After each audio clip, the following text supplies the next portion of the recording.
Բարև ձեզ, Factor TV հյուրը հայկական խորհրդի փորձագետ քաղաքագետ Սամվել Մելիքսեթյանն է, ողջույն։ Պարոն Մելիքսեթյան, արդյոք Ադրբեջանի հետ ներկա խաղացումը ասես երերուն մի բան չէ եւ ըստ քննադատների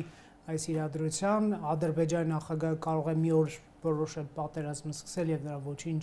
չի խանգարի եւ որպեսզի դա տեղի չունենա, անդիմությունը առաջարկում է երաշխավորի ինստիտուտ ներդնել, ասես հիմնական ընդդիմադիր ուժերը Ռուսաստանին, Չինաստանին, Իրանին են պատկերացնում, միգուցե արևմտամետները Ֆրանսիային, ԵՄ-ին, ԱՄՆ-ին, մի խոսքով ըստ ճաշակի, երբ ընդդիմությունը ասում է, ընդդիմությանն ասում են, որն է ձեր այլ ընտրանքը, ասում են երաշխավորված եւ արժանապատիվ խաղաղությունը։ Ինչ է կարծում, սա ընկալելի, ընդունելի եւ հնարավոր տարբերակ չի։ Նախ երաշխավորի ինստիտուտը իհարկե ինքը ենթադրում է համապատասխան պայմաններ, այսինքն համաձայնությունն երկրներից, որոնք դիտարկվում են որպես երաշխավորներ, եւ համաձայնությունն երկրներից, որոնք ներգրաված են կոնֆլիկտի մեջ։ Հիմա այնտեղ ընդամենը մի երկրի բացասական պատասխանը բավարար է, որ այդ սխեման չաշխատի, այսինքն այս երկիրը Ադրբեջանն է, հա։ Ու ես կարծում եմ ընդհանրապես իհարկե կան տարբեր տարբերակներ, շատ լավ կլիներ, որ ՄԱԿ-ը ներգրաված լիներ օրինակ, որ ռուս խաղապահների փոխարեն օրինակ 2020 թվականից Լեռնային Ղարաբաղում ՄԱԿ-ի կամ Նորվեգիայի եւ Շվեդիայի, ինչպես դուք հիշում եք, այլ երկրների խաղապահները լինեին եւ միջազգային ներգրավվածությունը ուրիշ լիներ, բայց կարծում եմ դա անիրատեսական է։ Այսինքն եթե ինչ-որ բան տեսականորեն հնարավոր է, լավ է, բայց գործնականորեն հնարավոր չէ, ինքը նշանակում է ինքը չկա, այդ առաջարկը ուղղակի չի աշխատում։ Եվ ես նաև կարծում եմ հետխորհրդային տարածաշրջանում մենք կարող ենք հիշել մի քանի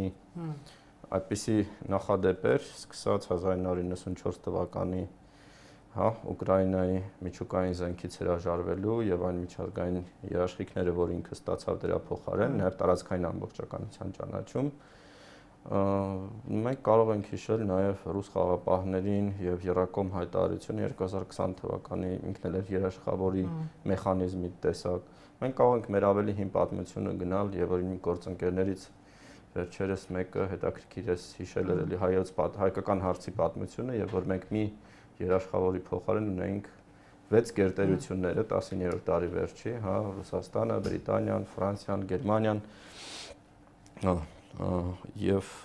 մոռացա մյուս երկիրը, հա, եւ հայկական հարցը մենք տեսանք ինչ ավարտ ունեցավ։ Գիտեք, այս ինստիտուտը կախված է միջազգային հարաբերությունների զարգացումից նաեւ, ու հիմա դուք տեսնում եք ինչ է կատարում միջազգային հարաբերություններում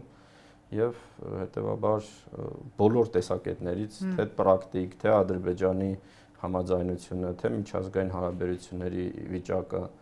իրենք թույլ են տալիս մեծ հավանականությամբ, այսինքն 99%-ով ասել, որ սա չի աշխատելու եւ սա ուղղակի նախընտրական ինչ-որ լավ ցանկություններից մեկն է։ Տեսեք, հիմնական թեզը այն է, որ Փաշինյանի իշխանությունը արևմտամետ է, հակառուսական է եւ այդ պատճառով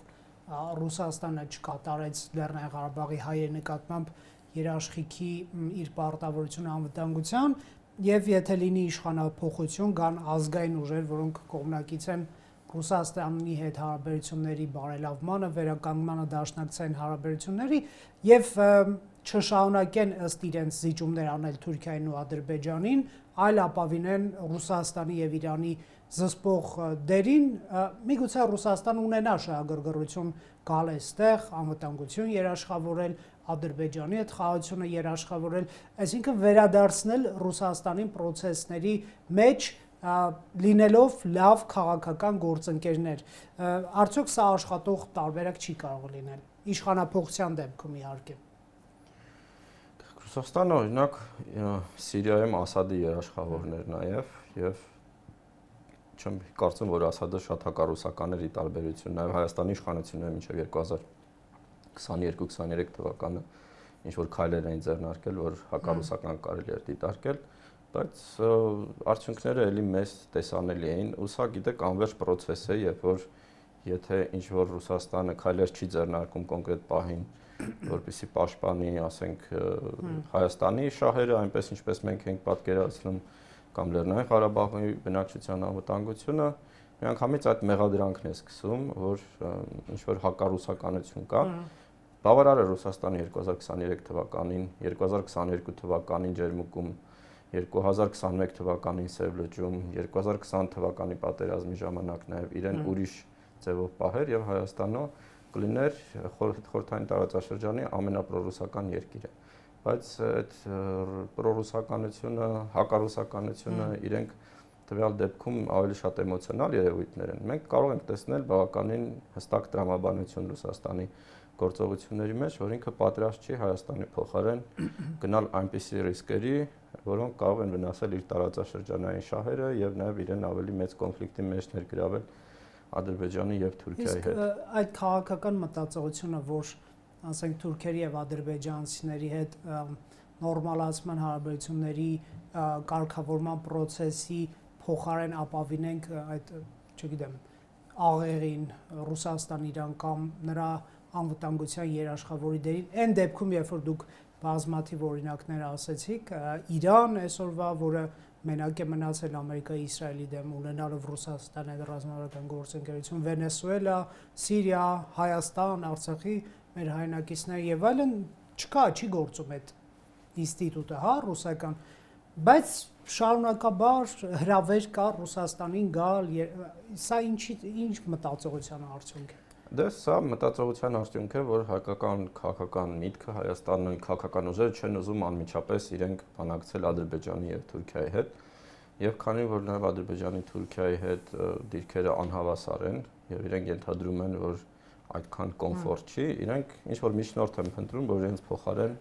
այդ հարցերը կարող է լուծել։ Բայց իրականությունը մի քիչ այլ բան է, ասում այդ միջնորդը լիքը դեպքերում չի անում են, ինչ որ իրենից ակնկալում են։ Առաջինը միջնորդը ունի իր պատկերացումները եւ իր շահերը։ Երրորդը այդ միջնորդը, գիտեք, քանի որ այս պատմությունը մի 10 անգամ եւ մեր պատմության մեջ կրկնվել է այս մոտեցումը, սկսած 18-րդ դարի սկզբից, եւ որ Արցախում կար 5 մելիքություններ եւ 18-րդ դարի վերջից, եւ որ մելիքություններից ոչինչ չէր մնացել, բնակչությունը ցրվել էր Վրաստանով, նույն Ռուսաստանի հարավով եւ Ռուսաստանը նաեւ վերադառնալով տարածաշրջան, հա, հաստատվելով Հարավային Կովկասում, այդ թվում հայկական բնակչության շատ մեծ աջակցության շնորհիվ ինքը օրինակ նույն մելիքությունները օրինակ չվերականգնեց Արցախում, հա, եւ դուք գիտեք, որ Արցախի օրինակ այդ վերջին 300 տարվա մեջ ամենաբարձր կարգավիճակը ունեցել է ինքը Նադիր Շահի ժամանակաշրջան, այսինքն մահմեդական Իրանի կազմում եւ ռուսական ժամանակաշրջանում այնինչ եղել է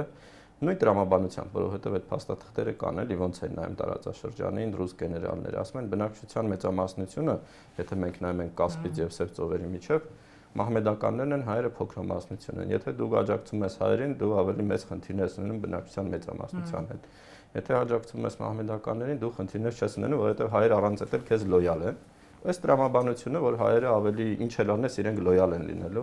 եւ լինելու են քաղաքական ուժեր, որ միշտ ասել են, որ մեր պատճառով է, որ Ռուսաստանը իրեն է պահում։ Մեր պատճառով չի։ Պատճառն է, որ մենք ավելի փոքր երկիր ենք, ավելի քիչ հետաքրքրություն ենք ներկայացնում եւ եթե Ռուսաստանը մեզանով հետաքրքրված է, ինքը հետաքրքրված է այն պատճառով, որ մեր միջոցով ինքը կարող է այստեղ լուծել իր ներկայության խնդիրը, հա։ Ու եթե ինքը տեսնում է, որ այլ լծակներ ինքը չունի տարածաշրջանում, վերջի, այսպես ասած, հույսը մենք ենք։ Եթե տեսնում է այլ լծակներ ունի, ինքը տեսնում եք ինչ իրավիճակ էր օրինակ 2010 թվականից մինչև 2019 թվականը, երբ որ այդ 5 միլիարդ դոլարի զենքի վաճառք եղավ Ադրբեջանին, եւ որ Հայաստանից բողոքում էին, պատասխան էին ստանում, որ սա ընդհանրապես միջպետական բիզնես է, շահեր են եւ այլն, ու նաեւ վերադառնով 19-րդ դար կամ 20-րդ դար հայկական հարցի շրջան, այս տրամաբանությունը ախր շատ հստակ է եղել եւ նաեւ ցավոք սրտի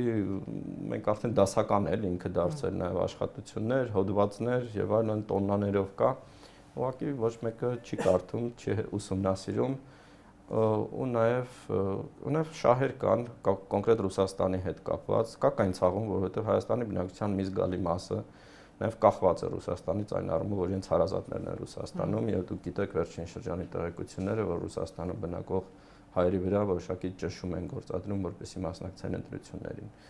Քաղաքական ուժերը հստակ այդ մոտեցումը ունեն, նաև այդ շահերն ունեն Ռուսաստանի։ Այսինքն պարտադիր չի, որ ինչ որ ռացիոնալ հիմնավորում լինի, հաշվարկային տրամաբանություն լինի Ռուսաստանին հրավիրել իբրև երաշխավոր, Կարելի է նաև այսպես դիրքավորվել որպես Մոսկվային հաճո քաղաքական ուժ, ասելով տարբեր թեզեր, այդ թվում, որ դու կլինես երաշխավորը, չգիտեմ, թրիփում քեզ էլ կներգրավենք, ատոմակայան քեզ հետ կսարքենք։ Ես հիշում եմ ընդդիմադիր ուժերից մեկը, երբ որ արտաքին հետախուզական ծառայություններ ստեղծում, ասում էր Ռուսաստանի հետ պետք է ստեղծենք այդ ծառայությունը, այսինքն պարտադիր չի, որ հավատաս այն ինչին ասում ես, էլի է ստացվում։ Այո, իհարկե, որովհետև նայեք, կա հակամարտություն, կան հակադիր շահեր եւ այս տարածաշրջանում Ռուսաստանը այն երկրներից մեկն է, որ այլընտրանք է առաջարկում նաեւ այն քաղաքական ուժերին, որոնք փնտրում են ռուսական աջակցություն, այստեղ փոխշահավետ համագործակցության մասին է խոսքը։ Եվ ես կարծում եմ, որ այս գործոնը լինելու է հայկական քաղաքականության մեջ, իհարկե, բայց խնդիրը նրանում է, որ եթե մենք խոսում ենք այդ դրամաբանությամբ քաղաքական որոշումներ կայացնելու, իրանք ավելի վատ վիճակ են բերել։ Եվ հայ-ադրբեջանական հարաբերությունները, հայ-թուրքական հարաբերությունները ընդհանրապես մեր այս տարածաշրջանում մեր կայուն պետականության եւ գոյատևության խնդիր է։ Որտեղ Ռուսաստանի հիմնական խնդիրը տարածաշրջանում մնալն է, ոչ թե հայ-ադրբեջանական կոնֆլիկտի երաշխավոր լինելը, ու ինքը միշտ ինչ որ գին է պահանջում իր մասնակցության համար, ընդ որում հակառակ կողմը շատ ավելի մեծ գին կարող է վճարել, քան Հայաստանը։ Այսինքն, եթե սկզբում երբ որ միայն Հայաստանի միջոցով է ինքը մտնում խաղի մեջ, առաջարկները մեզ են արվում,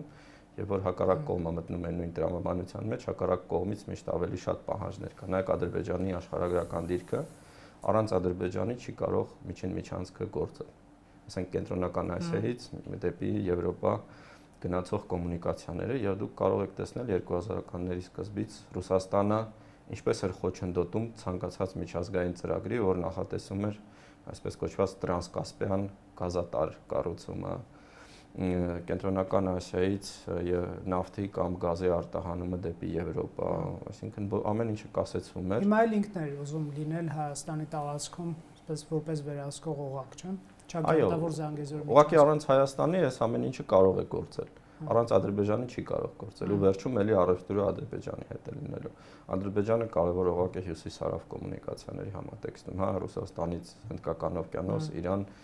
եւ այլն, եւ նաեւ Թուրքիայի գործոնը կա եւ մենք նույնպես այս պատմությունը, քանի որ էլի բազմիցս կրկնվել է եւ որ միշտ վերջում այդ կոնֆլիկտի արդյունքում Թուրքիայի հետ իրենք լեզու են գտել, իսկ մենք այդ մուրճի եւ բանի, հա, սալի արանքն ենք հայտնվել։ Հետեւաբար, գիտեք, շատ տարական բաներ են ցավոք սրտի ու մի քիչ նաեւ բան է դառնում պատմության, այսպես ասած, ծամած ինչ որ թեզերով տրանսլյացիայի հիմա ես բանով եմ զբաղվում, բայց ես կարծում եմ ինքը պրիմիտիվ է այս տրամաբանությունը, բայց ինքը միշտ աշխատել է։ Ու աշխատել է նաեւ վերջի շրջանում, այսինքն 2020, 22, 23 թվականներին, ու դրա արդյունքում մենք ունենք նաեւ հազարավոր զոհեր, ու մենք ունենք այս խնդրը, որ մինչև հիմա ունենք, հա, որովհետեւ բաներ կան, որ չի կարող չնկատվել, այսինքն շեշտադրում դնել Ռուսաստանի անվտանգային երաշխիքների վրա, որ նա կզսպի եւ Թուրքիան եւ Ադրբեջանին, որ թուրքական միջանցք չանցնի, Թուրանը չմիանա իրար եւ այլն, եւ վերջում մենք մնում ենք մենակ թուրքերի ու ադրբեջանցիների միջեւ ինչ որ մի բան Ռուսաստանը լքում է մեզ, հա, հեռանում է կամ իր խնդիրներից ելնելով, կամ չկարողանալով, կամ միտումնավոր նրանց այդ գործարքի մեջ մտնելով, բայց մենք մնում ենք մենակ ու թուրքերն ու ադրբեջանցիները ասած այն է, որ մեզ վրա տղա եք բերում, դե հիմա եկեք հասկանանք ինչ ենք անում եւ այդ տղան այլևս ձեզ հետ չի։ Եկեք այս թեման ամփոփենք, նաեւ մեր ներքին այս քաղաքականության մեջ կարծում եք սա ամեն դեպքում շարունակվելու է։ Այո, որովհետեւ այնուամենայնիվ Ռուսաստանի ներկայությունը շարունակվելու է, այնուամենայնիվ այսպես ասած Թուրքիայի եւ Ադրբեջանի դեմ պայքարի ազգային ամենատարածված ձևը դա Ռուսաստանի միջնորդությունն է, սա նստած է դասագրքերով, գիտեք, սերունդներ են մեծացել Հայաստանում, խմբագրված պատմությամբ, հիմա որ վարչապետը սրանից խոսում է, շատերի մոտ հարց առաջանում, որ մեր ինքնությունն են ուզում փոխել եւ այլն, բայց մեր ինքնությունը վերջին հարյուրամյակներում այնքան է փոխվել ու այնքան խմբագրվել է նաեւ Խորհրդային Միության կողմից, նախկինում Ռուսական կայսրության կողմից, այդ զավեշտալի պատմությունը կար, որ 19-րդ դարի վերջում Սպարտակը թարգմանում էին հայերեն եւ կար ցենզուրա, այսինքն կոմիտե ցենզուրայի, Նիկողայոս Մարը հայտնի պատմաբան, ինքը ցենզորն էր եւ այնտեղ ռուս ցենզորները արգելել էին բոլոր դրվագները, որտեղ ինչ որ ազատության համայնքի պարքարի մասին է խոսքը գնում, որտեղ այդ ժամանակ ռուսական կայսրությունում հայկական ազգային շարժումը դիտարկվում էր որպես հակապետական։ Եվ այդ պատճառով սկզբից խմբագրվեց այդ հատվածները հանեցին, հետո ընդհանրապես գիրքը արգելվեց հրատարակության, նայեք, նույնիսկ Սպարտակը, որ ինքը շատ բավական անմեղ բանի մասին է խոսքը, արգելվել է խորհրդային տարիներին մի քանի անգամ է փոխվել, էլի նույն ցեղասպանության հարցում, հայ-թուրքական հարաբերությունների հարցում, Ռուսաստանի դերի հարցում, եթե 20-ականներին Ռուսաստանը գաղութարար էր 40-ականներից եւ որ երկրորդ համաշխարհային պատերազմը սկսեց, ինքը փրկարար դարձավ ու գնալով այդ ամրացավ այդ դրվագը 60-ականներին նոր դրվագներ ստեղծվեցին եւ որ Թուրքիայի հետ խորհրդային միությունը լավ հարաբերություններ ուներ, ինքը նաեւ այստեղ մատը թափ էր տալի եւ հանում էր նաեւ Հայաստանի խորհրդային Հայաստանի առաջնորդներին ազգայնականության մեջ մեղադրելով Զարոբյանի մասին է խոսքը եւ հետեւաբար էլի այս դրամաբանությունը միշտ եղել է եւ ես կարծում եմ բնական է որ մենք անցնում ենք այսպիսի բարդ փուլով, հա, հիմա այն ինչի միջով մենք անցնում ենք, այդ նաև ներքին կոնֆլիկտները, իրանք բնական են, որովհետև նախկինում նաև այս բանը չի եղել, հա, այս թեմաներով չեն խոսել, եղել են արգելված թեմաներ կամ անցանկալի թեմաներ, ու ցավոք սրտի դրանք նաև հասարակության մեջ կուտակել են շատ տարբերվող դիսկուրսներ, նրանից ինչի մասին խոսում են հեռուստացույցով, խոսում են սոցցանցերում նաև, կրթված ես խոսում եմ դասի մասին, որովհետև նույն օրինակ նայեք արցախցիների թեմայով, այն ինչ մենք հիմա արտացոլումներ գտնում ենք սոցցանցերում, քաղաքական դիսկուրսում, ինքը Հայաստանում վերջին 20 տարվա մեջ իշխող բնակչության մեծամասնության մեջ իշխող պատկերացումներն են։ Ու քանի որ այդ հարցը նաև լուծում չի ստացվել, դրա մասին չի խոսվել, ու հիմա էլ այդ խոսելը շատ էլի արգելված թեմաներից է, հա, որովհետև պատրաստ ոչ մեկը պատրաստ չի բոլոր կողմերը հարցի սկսել նստել քննարկել, հասկանալ ինչ է կատարվում մեր հասարակության հետ եւ ինչպես կարելի է հաղթահարել այս իրավիճակը, շատ հեշտ է մի երկու մեղավոր գտնելը ու պատասխանատվություն իրանց վրա դնելը, բայց ես կարծում եմ սա լուրջ սոցիալական խնդիր է։ Նկատի ունեք Ղարաբաղցի Հայաստանցի այդ խոսույթը։ Այո, սա օրինակ դասական միգրանտաֆոբիայի դրսևորումներ ունեցող երևույթ է։ Նույնը կա, ասենք, Վրաստանում մեգրելների նկատմամբ,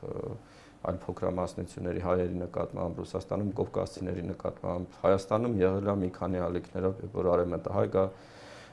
հայրենադարձներն եղել իրանահայ, վերջերս արարատում ենք ու բնակիչներից մեկը պատմում էր, ասում էր 5 շենքը մենք ասում ենք պարսիկների շենք, որովհետև 70-ականներին իրանահայերն եկան, գնում ենք երեխաներով կամ ասում են ինչ որ sense վիրավորանքներ ենք ասում կամ տփում ենք, կներեք այդ խոսակցական լեզվով։ Այո։ Ու գիտեք, սա կենցաղային դրսևորումներն ունի, սա սոցիալական դրսևորումներն ունի, որովհետև 90-ականներից մինչև հիմա Հայաստանի համար անվտանգային խնդիրը քաղաքականության մեջ թիվ 1 խնդիրն է եղել, բնակչության մեծամասնության համար սոցիալական խնդիրներն են թիվ 1-ը եղել։ Ու նաև սկսել են սոցիալական խնդիրները ասոցիացվել Արցախի հետ, սոցիալական խնդիրները սկսել են ասոցիացվել կոնկրետ մարդկանց հետ, որոնց հետ նույնականացվել է Արցախը։ Ու սա արդեն խոր արմատներ ունի մեր հասարակության մեջ, ու ես կարծում եմ, որ շատ երկար գործընթաց է պետք, այդ թվում նաև հետազոտություններ, այդ թվում նաև իսկապես լայն քաղաքական ծրագիր, հա, որպեսզի եթե մենք խոսում ենք համերաշխության մասին, որ ինքը ունենա շատ կայուն հիմքեր, ոչ թե քաղաքականացված հիմքեր, հա, որտեղ եթե մարդկանց ինչ որ քաղաքական հայացքներին համապատասխանում է այս կամ այն իրավիճակում ինչ որ դիրք զբաղեցնելը, իրենք դա ավելի լայն նպատակներով են ներկայացնում, որ այս դիրքորոշումը, ասենք, բխում է ազգային շահերից կամ չգիտեմ ինչից, բայց իրականում դրա տակ քաղաքական հայացքներն են, ու ցավոք սրտի իհարկե սա նաև Հայաստանի իշխանություններին է բնորոշ, ընդդիմությանն է բնորոշ, մենք չունենք ընդհանուր, այսպես ասած, խաղի կանոնների մասին պատկերացում եւ ցանկացած խախտում ենթադրում է, որ լինելու է հակառակ կողմից նմանատիպ խախտում կամ ավելի մեծ խախտում, ու սա անվերջ շղթա է, որից մենք ցավոք սրտի դուրս չենք գալիս։ Շատ լավ, ինչպես է սպասում էր ընտրությունների այս նախաշեմին քննարկման առարկա է դարձվել, օրինակ Հայաստանի վարչապետի կողմից կա մեղադրանք Ծառուկյանի, Քոչարյանի, Կարապետյանի նկատմամբ, որ նրանք գալով իշխանության ռևիզիայի են ենթարկելու խաղաղության ներկա ձեռքբերումները եւ հետեւաբար պատերազմը երաշխավորված է եթե ԿՊ-ն չի ստանում մեծամասնություն սահմանադրական, ընդդիմությունն էլ Հայաստան հակադարձում է, որ Փաշինյանը վախեցնում է ժողովրդին։ Ձեր կարծիքով կա այստեղ ինչ-որ ռացիոնալ հատիկ այս ամենում։ Նայած ինչպես են իրանք վերանայելու իհարկե այդ խաղաղության պայմանագիրը։ Օրինակ հիմիկվա խոսույթը այն մասն է, որ վերանայելու են, թե ոչ։ Հիմա խոսույթը այն մասին է, որ իրանք խոստանում են ավելի լավ լուծումներ, ես պրակտիկորեն այդ լուծումները չեմ պատկերացնում։ Արժանապատիվ, երաշխավորված։ Դրանք դատարկ խոսքեր են իրականում։ Ինչ է նշանակում, որովհետև երկուսն էլ չեն աշխատում, ինչ է նշանակում արժանապատիվ խաղաղություն, հա, որովհետև արժանապատիվ խաղաղությունը մեկի համար Լեռնային Ղարաբաղի ընդ որում անկախության վերականգնումն է։ Ընդ որում եթե նախկինում այդ անկախությունը ճանաչված չէր, իրանք հիմա հստակ մեխանիզմներ ունեն, որ Լեռնային Ղարաբաղի անկախությունը կճանաչվի, մի մասի համար վերադարձն է, ու էլի սրա մասին չեն խոսում, ինչ է նշանակում վերադարձ։ Իսկ եթե արցախցիների ասենք մի մեծ մասը կամ զգալի մասը ասում է մենք չենք վերադառնում, ինչ ա լինում դրա արդյունքում։ Նայեք, Արցախում հիմա լիքը գյուղերում հայկական, որ երբեք ադրբեջանական բնակչություն չի եղել, բնակում են ադրբեջանցիներ։ Ու հիմա արցախցիների մի մասը ասում է ես վերադառնում եմ։ Ստեփանակերտը արդեն ադրբեջանական քաղաք է իր դրոշներով, փողոցներում, գրառություններով եւ այլն եւ այլն։ Ադրբեջանը ասում է լավ, գալիս եք, ոչ թե 120 կամ 130 հազար մարդ է վերադառնում Արցախ, այլ վերադառնում է 40 հազար։ Ադրբեջանական բնակչությունը Արցախում արդեն իսկ մոտ ապագայում կարող է հասնել այդ թվին, հայերը դառնում են փոքրամասնություն, ու դուք կարող եք հիշել Ղարաբաղյան շարժումը ինչից սկսվեց, որ դեմոգրաֆիան փոխվում էր եւ մոտ 90%-ից հայերը դարձել են 75-76%, ադրբեջանցիները 23-24%, ու դա պատճառներից մեկն էր, որ սկսեց այդ կոնֆլիկտը։ Հիմա հայերը լինելու են, ասենք 40%, լավագույն դեպքում կամ 50% կամ 30%։ Ինչ է նշանակում, ինչպիսին է լինելու Արցախը, այնքան այսպիսի մանր ու կարևոր հարցեր կան, ու նաև արցախցիներն են դառել միաձայն, որ ինչ որ սա մի խումբ է, որ ինքն կարծիքը չունի, ցավոք սրտի, ու այնքան է շահարկում բոլոր կողմերից այս թեման, որ մարդիկ նաև կաշկանդված են, ես իմ պատկերացումը այն է եւ նաև որ շփվում եմ մարդկանց հետ, մի մաս արցախցիների մոտ այն տպավորությունն է, որ փաստորեն այսքան տարի իրենք են հիմնական խոչընդոտը, որ Հայաստանն ու Ադրբեջանը ընկերանան եւ ասենց հիանալի հարաբերություններ ունենան, ու իրանք դառել են ոնց որ ամպիտան ինչ որ մի բան, հա, խանգարում են նույնիսկ այս գործընթացին։ Մի զգալի մասի մոտ նաև իհարկե այնա, որ իրենց տավաճ անել են եւ այլն, ռուսամետ ինչ որ խմբեր կան, ու մի խումբ էլ կա, որ ուղղակի ուզում է արդեն հանգիստ ապրել, ես քանի որ գիտեք հաճախակի զրուցում եմ նաև տարբեր հասարակ մարդկանց հետ, հատկապես հասարակական տրանսպորտում, երբ որ գնում եմ լորի գալիս կամ նույն տաքսիների վարորդների հետ, մարդիկ միշտ ավելի, երբ որ անկեղծ իրենց հետ խոսում ես, իրանք շատ ավելի բարդ պատկերացում ունեն ամեն ինչի մասին, քան ինչ որ մեզ փորձում են ցույց տալ, որ դրանք արցախահայերի ինչ որ դիրքորոշումն է, ու իմ կարծիքով ցավոք սրտի մեր իշխանությունները իրենք նաև պատանդ են դարձել այն նույնականացման, որ կա իրենց մոտ Ռոբերտ Քոչարյանի, Սերժ Սարգսյանի կամ ինչ որ sense քաղաքական դաշտում արցախահայության թեման շահարկող խմբերի, որ շատ ինստրումենտալ հաճախակի ցինիկ ձևով արվում այդ ամենը։ Նկատի ունեք, որ իշխանությունը Հայաստանի արցախցիներն նույն ասում է Քոչարյանի եւ Սարգսյանի հետ։ Այո, որովհետեւ նայեք, դա տենց է եղել, որ ժողովրդի մեծամասնության մոտ էլ է դա։ Այդ նույնականացումը կա, ես հիշում եմ 2011 թվականին ես որ առաջին անգամ արդեն հասուն տարիքում հայտնվել է Հայաստանում, ինչքան տարօրինակ էր ինձ համար, որ բոլոր մարդիկ, ովքեր ծառայել են Արցախում, վերադարձել էին շատ հստակ արցախատյացությամբ ու շատ ագրեսիվ արցախատյացությամբ։ Ինձ համար դա անհասկանալի էր, ոնց է սա հնարավոր, ու հասարակության մեջ ոնց է այսպիսի ներքին ատելություն կար, հա, ու պատճառները իհարկե նաև այդ նույնականացումներ, որ կար, պատճառները այն մշակույթներ քաղաքական, որ կար, պատճառները այն մշակույթներ, որ կար բանակում, պատճառները սոցիալական խնդիրներն են, որովհետև մարդիկ նույնականացնում են իրենց խնդիրները, իրենց կյանքի մակարդակի տասնյակ անգամ անկումը եւ ամենատարրական խնդիրները, որովհետև 90-ականներին Հայաստանը անցել է իրոք sense դժոխքի միջով, կարելի ասել, հա։ Ու այդ խնդիրների մասին ոչ ոք չի խոսել։ Ու գիտեք, մարդկանց մոտ նա այդ խանդ կա, որ իրենք այդքան տարիներ անճար էին, շատ ամեն ինչից զրկված էին, խնդիրներ ունեին, բարձրաձայնում են ոչ ոքին հետաքրքիր չեն ու հիմա բոլորը խոսում են օրինակ արցախցիների մասին։ Այսպիսի խոսույթ էլ կա մեր հասարակության մեջ։ Ու այս ձայները պետք է մի կողմից հավաքել ու հասկանալ ինչ անել սրա հետ, ոչ թե այս ամենավերևի sense պրիմիտիվ քաղաքական մանիպուլյացիաների գնալ, ու շատերը փորձում են նաև նույնականացնում են այս խնդիրները իշխանության հետ, այդպես չէ, այս խնդիրը շատ ավելի խոր է ու շատ ավելի պրոբլեմատիկ է Հայաստանի համար։ Ու ցավոք սրտի այս քաղաքականությունը շատ բացասական է ազդում պատճառները հասկանալու, մեր կարողությունները նաև մենք հետազոտություններ չունենք, ամեն ինչի մասից խոսում ենք, ու նույնիսկ հետազոտությունների ժամանակ դու տեսնում ես, որ մարդը իր պատկերացումները վերագրում է ինչ-որ խմբերի, հա, որովհետև հաճախակի այդպիսի բան կա, այդպիսի հակում կա, մարդկանց ինչ հարցնում ես, ինչ տոնայնությամբ, իրանք քեզ նույն ձևի պատասխանում են։ Ես դեկտեմբերի նախորդ գյուղում էի, ու այդ հայ-թուրքական սահմանի բացման մասին հարցնում եմ մարդկանց։ Սկզբնական ռեակցիան էր, որ իրենք փորձում են հասկանալ ինչ քաղաքական դիրքորոշում ունեմ ես, եթե ես մի քիչ քննադատաբար ու թերահավատ եմ, որ կարող է սահմանը բացվել, տնտեսական հարաբերություններ լինեն։ Իրենք նույն թեզերն են կրկնում, հենց ես ասում եմ, բա հիմա նայեք Վրաստանը ոնց է այսքան մեզ խոչընդոտներ ստեղծում, իսկ ինչի ենք մեր հասեր, գյուղի բնակչությունն անկել, դուք մեկը գնում եք, ասում եք առևտուր եք անում Թուրքիայից, հա, Վրաստանի տարածքով, մարդիկ սկսում են հա, ասում են, բայց իրոք կարող է խորհրդային տարիներն էլ ինչ-որ բաներ կար, ամեն դեպքում մենք թշնամանք եղել, բայց դա տենց համերաշխել ենք ապրել, հազար մի բաներ փոխվում։ Ու շատ կարևոր է, որ նաև մենք այս գործիքակազմը հասկանանք, այս քաղաքական մթնոլորտը նաև չազդի այդ ամեն ինչի վրա, որովհետև հստակ մարդիկ առաջի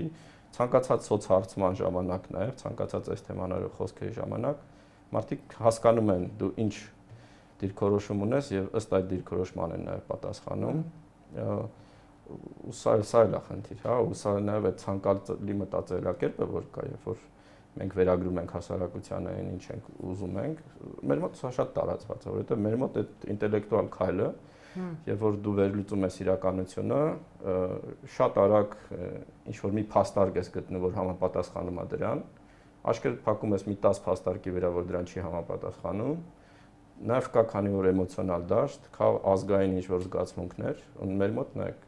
ազգային լեզուն, ասենք խոսել բոլորի մասին, որպես հայեր, արցախցիներ, կարծես կոնկրետ խմբեր չկան իրենց կոնկրետ խնդիրներով։ Հիմնական լեզուն է բացատրելու քաղաքական process-ները նաև, այլ քաղաքական process-ները ես հիմա որ ենթակառուցվածքների լեզվով եմ նայում, օրինակ ինչ է կատարվել Հայաստանում վերջին 30 տարիներին, ու ինչ է կատարվել Ադրբեջանում։ Նայեք, Ադրբեջանը սկսեց այդ տրանզիտային ծրագրերը, Բաքու-Ջեյհան, Բաքու-Թբիլիսի Էրզրում գազատարը, ինքը սկսեց իր երկաթուղիները մոդեռնիզացնել,